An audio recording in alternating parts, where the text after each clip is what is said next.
Hey everyone, and welcome back to the channel. I'm 67 years old now, and 2 years ago, I thought my chance at love was over forever. Today, I want to share the story of how one unexpected conversation with a librarian completely transformed my understanding of online dating, and how the 6 rules she taught me could change your romantic future too. The night I felt invisible. December 2022, sitting alone at my kitchen table on what would have been my 42nd wedding anniversary. Margaret had passed 18 months earlier after a courageous battle with cancer. And I'd convinced myself that at 65, I was destined to spend my remaining years alone. The loneliness was suffocating, not just the quiet house or the empty spot beside me in bed, but the deeper ache of having no one to share daily moments with. Morning coffee, evening news, a funny story from the grocery store. My children meant well with their invitations to family dinners and holiday gatherings, but watching their complete families only amplified my sense of being the odd one out. The spare wheel, the widower who made everyone feel awkward. I felt invisible. In restaurants, servers would seat me at tiny corner tables. At social events, conversations would naturally exclude me. Married couples talking about vacation plans and home renovations, while I stood silently by, nursing a drink and counting minutes until I could politely leave. The worst part was accepting it. I'd convinced myself this was simply my new reality. At 65, who was going to want a relationship with someone carrying decades of memories, set in his ways with reading glasses and morning stiffness? That's when Dorothy changed everything. Dorothy was the head librarian at our local branch, someone I'd seen countless times during my weekly visits, but never really spoken to beyond pleasantries about book recommendations.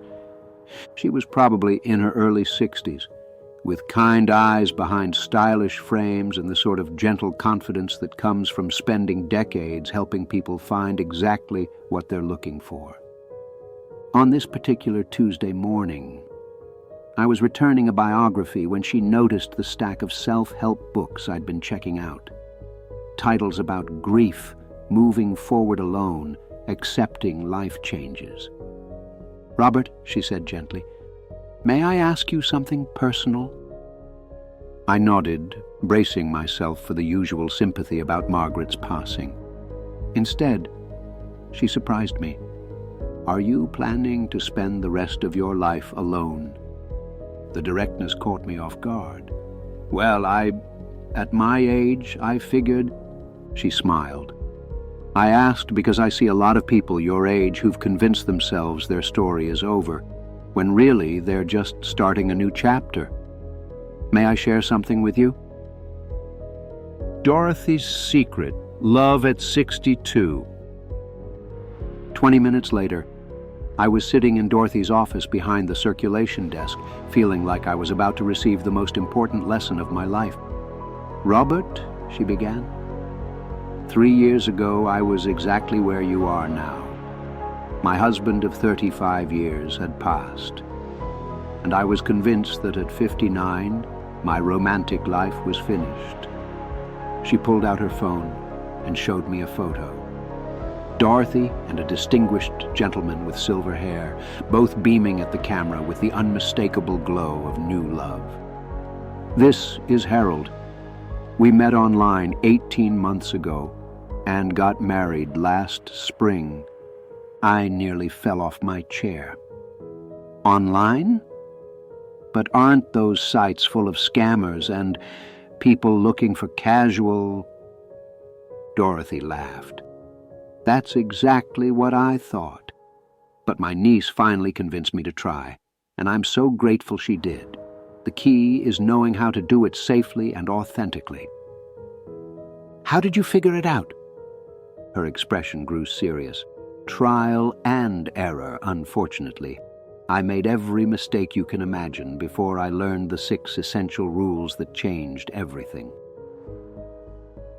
The 6 rules that change everything. That afternoon, Dorothy taught me her system. 6 fundamental rules for online dating after 60 that prioritize safety, authenticity, and genuine connection over games and superficial attraction. Rule number 1, the authentic profile principle. Most people try to present a younger, more exciting version of themselves, Dorothy explained. This is completely backward. At our age, authenticity is our greatest advantage. She showed me examples of profiles that worked instead of young at heart, love adventure, very active. Try.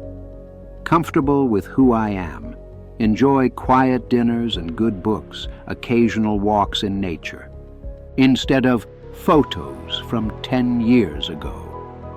Use recent photos showing your genuine smile, including one full-body shot in good lighting. The goal isn't to attract everyone, she said. It's to attract the right someone who genuinely likes who you are today. Rule number 2, the safety-first strategy.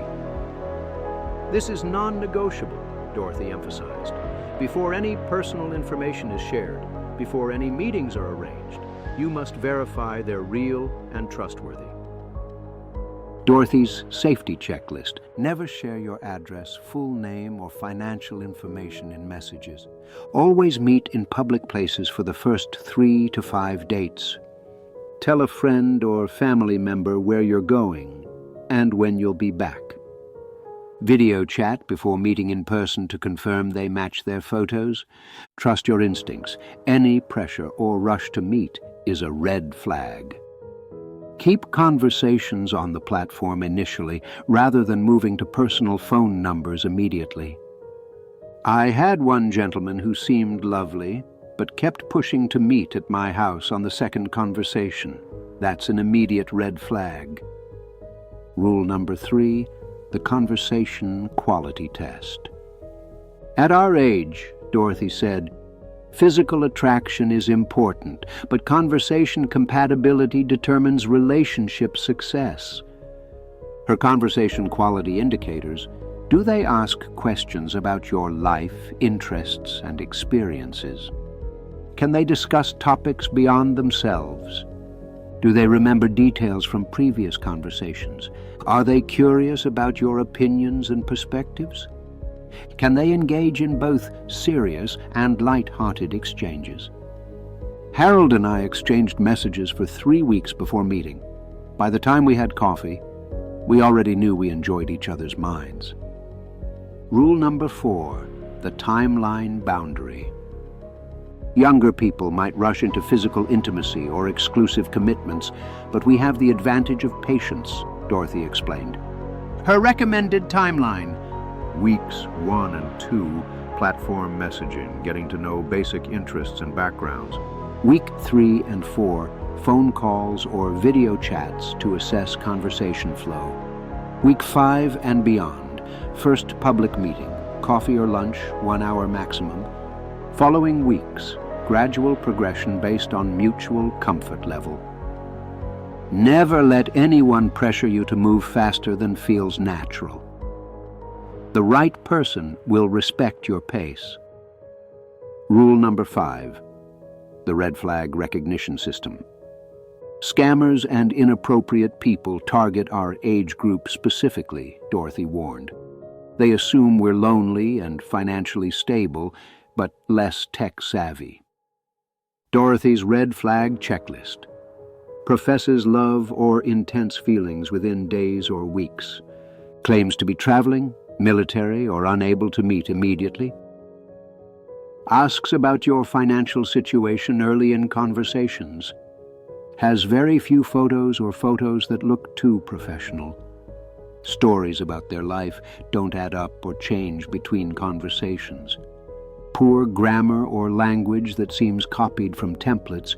Pushes for personal information or meeting at private locations. I had one gentleman who claimed to be a widowed engineer, but couldn't explain basic aspects of his supposed profession when I asked follow-up questions. Rule number 6, the values alignment assessment. Physical attraction fades, Dorothy said, but shared values and life goals determine long-term compatibility. Her key compatibility areas: family relationships and expectations, financial attitudes and retirement plans, health and lifestyle preferences, social activities and friend groups, religious or spiritual beliefs, future living arrangements, and care preferences. Harold and I discovered we both valued quiet companionship, had similar relationships with our adult children, and shared views about aging gracefully together. My 90-day journey. Walking home from the library that day, I felt something I hadn't experienced since before Margaret's diagnosis: curiosity about the future. For the first time in 18 months, I was considering that my story might not be over. It might just be changing genres. Days 1 to 30. Building confidence. Dorothy's first assignment was brutal. Take new photos and write an honest profile describing who you are today, not who you were at 40. This was harder than I expected after decades of marriage.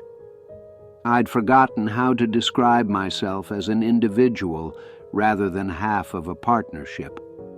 Looking in the mirror, I saw a 65-year-old man with gray hair, reading glasses, and lines around his eyes.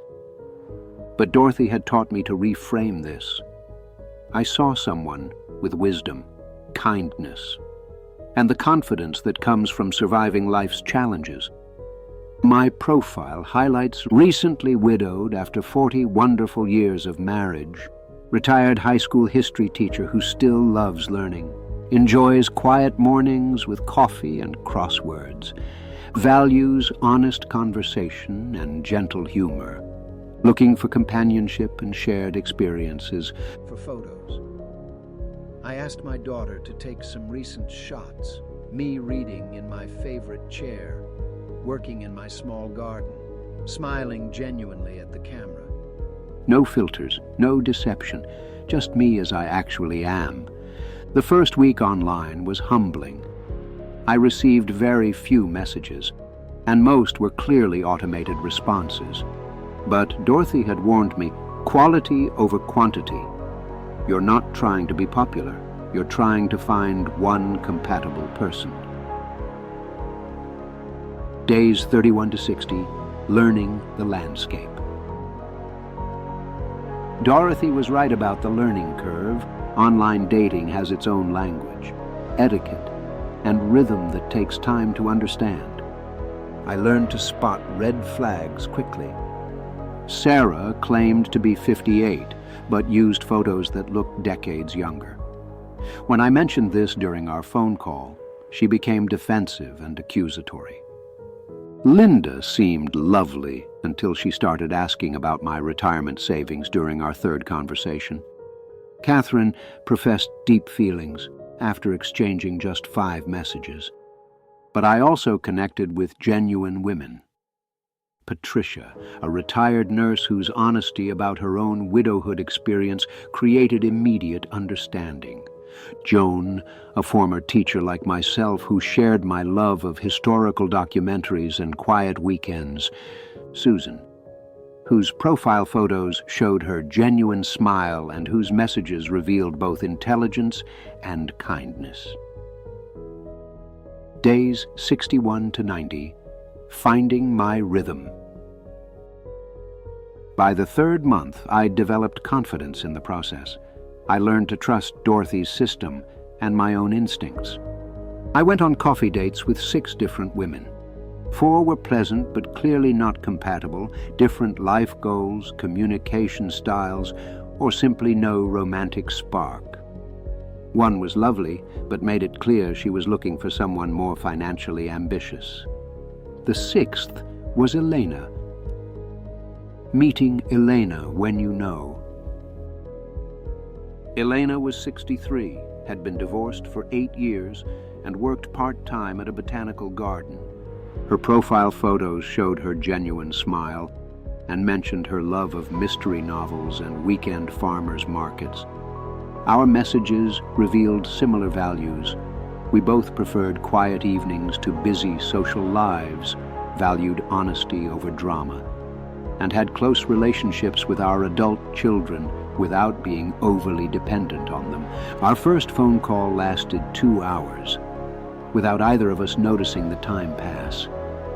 When we met for coffee on a Saturday morning, I felt something I'd forgotten was possible, the nervous excitement of genuine romantic possibility. Elena was exactly as she'd presented herself, kind, intelligent, with laugh lines around her eyes and the sort of comfortable confidence that comes from knowing yourself well. We talked about books, family, travel dreams, and the challenges of starting over after long marriages.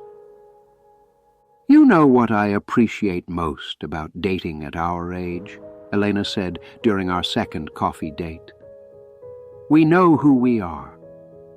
We're not trying to impress each other with false versions of ourselves." She was right. There was no game playing, no pretending to like activities we didn't enjoy, no hiding our reading glasses or morning medications. We were both past the age of trying to be someone else to attract a partner.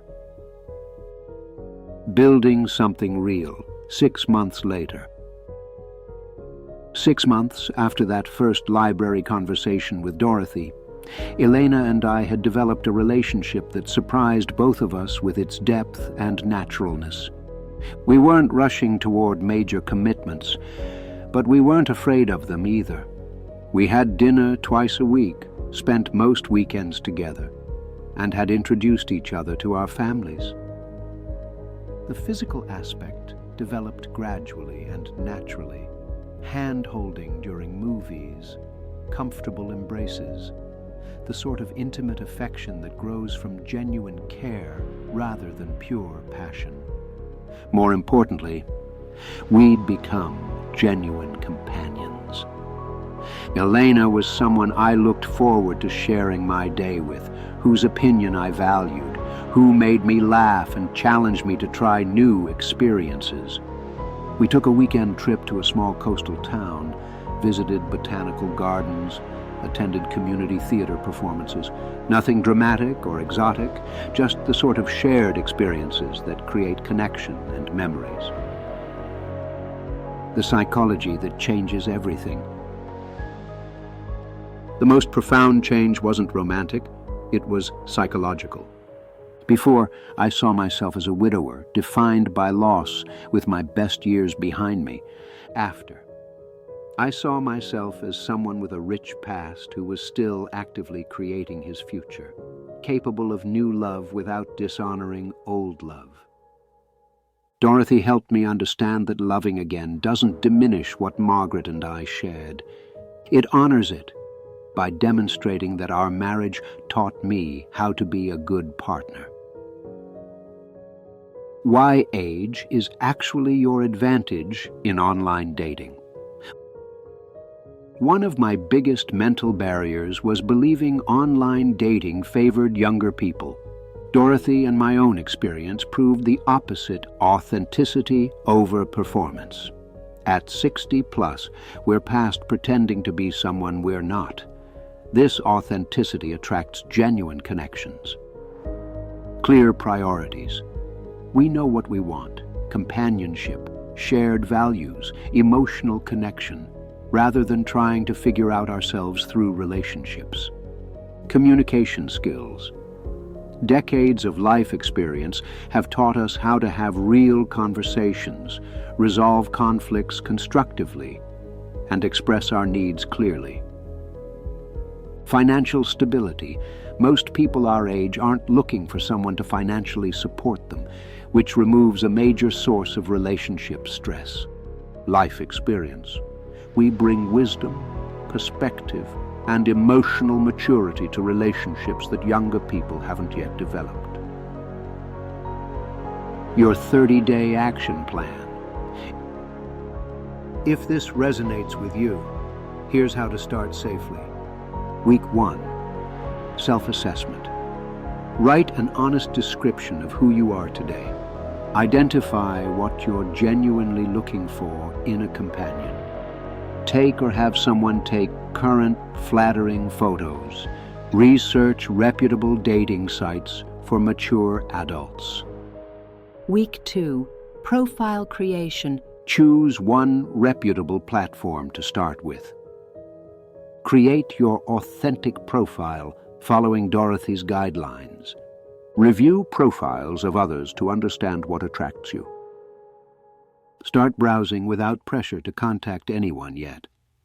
Week 3, Initial Interactions. Send thoughtful messages to 2 or 3 people who genuinely interest you.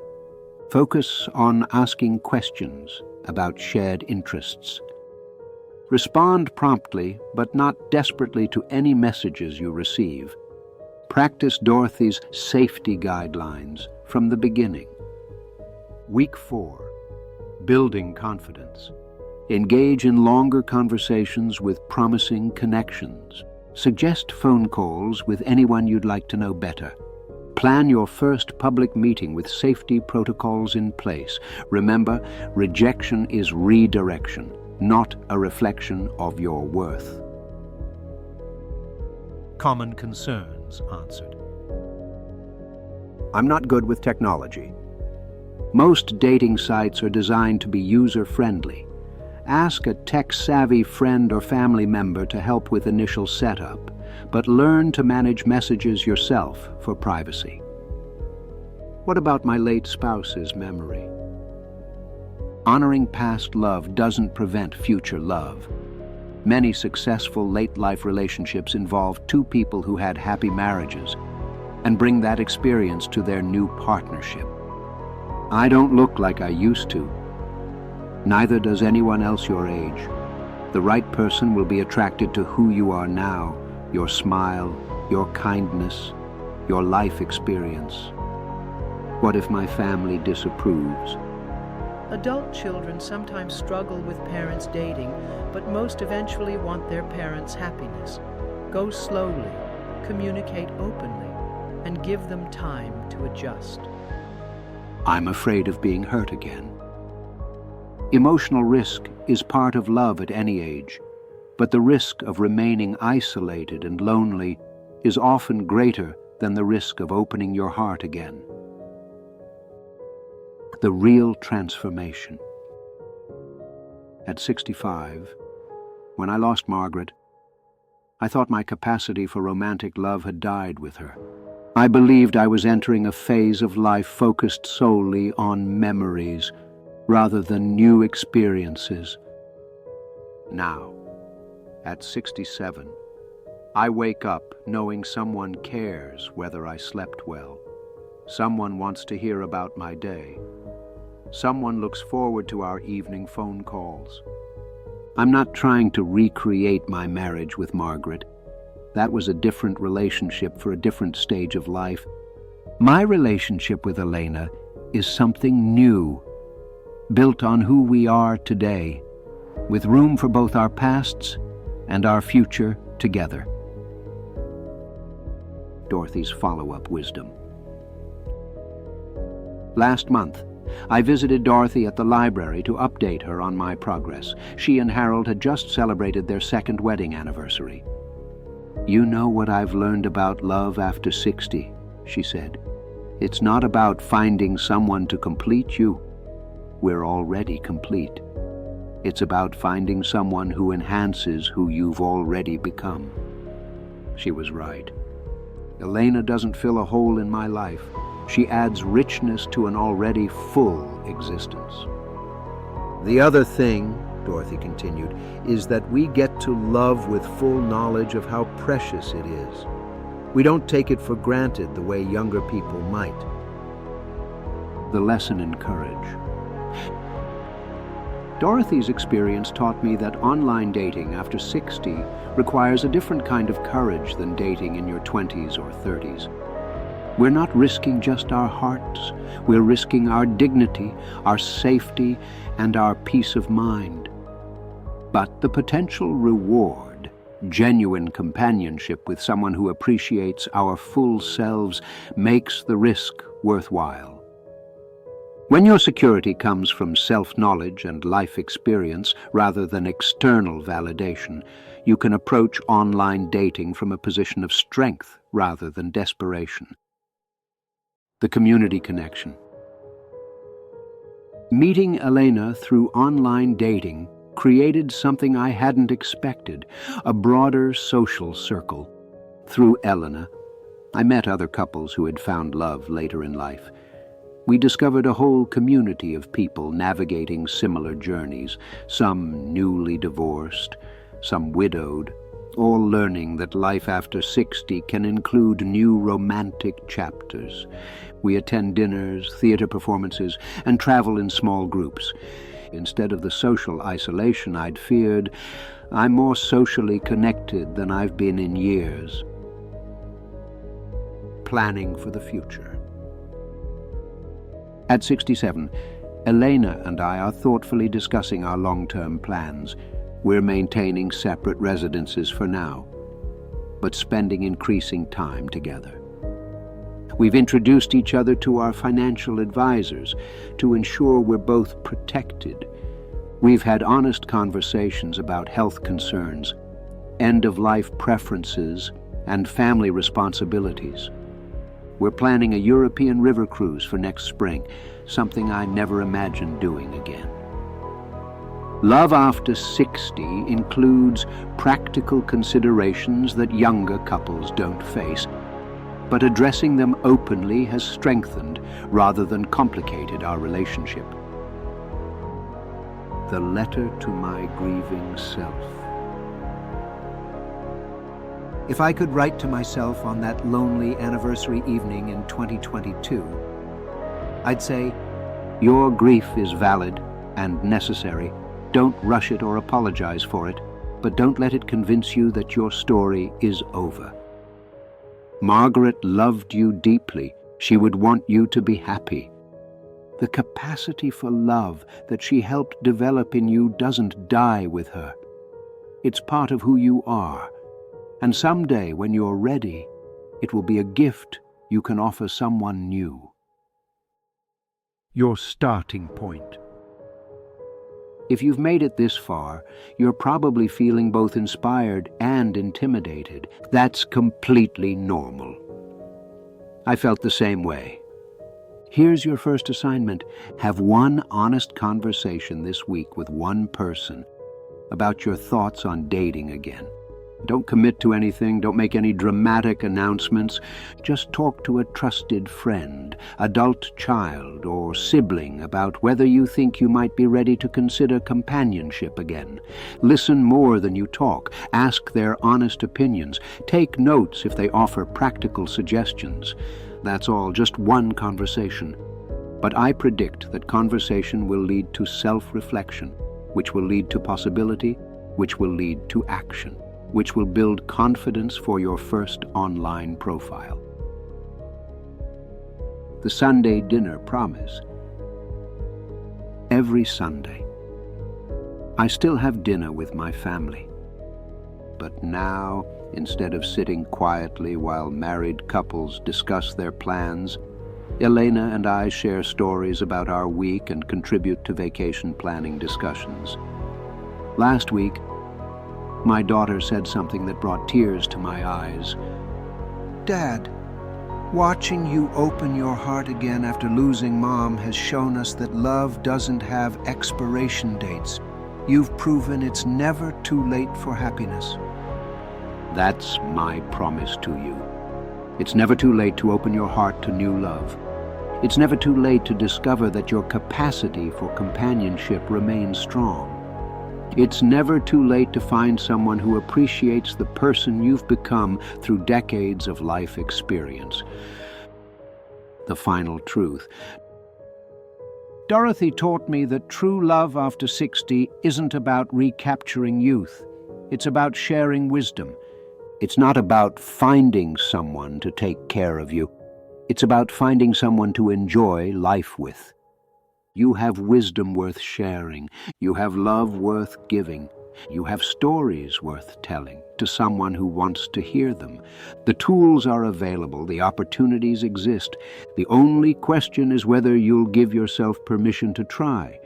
Your future self is waiting for you to make the decision to begin. Thanks for watching, everyone. If this story inspired you, please hit that like button and subscribe for more real-world wisdom about life after 60. In the comments below, tell me, what's holding you back from considering online dating? I read every comment, and your honest answers help me create content that addresses your real concerns. And remember, in honor of Dorothy Chen and all the librarians who help us find exactly what we're looking for, including love when we least expect it. Sometimes the most important information isn't in books, it's in the courage to write a new chapter. I'll see you in the next video. Until then, keep your heart open to possibilities.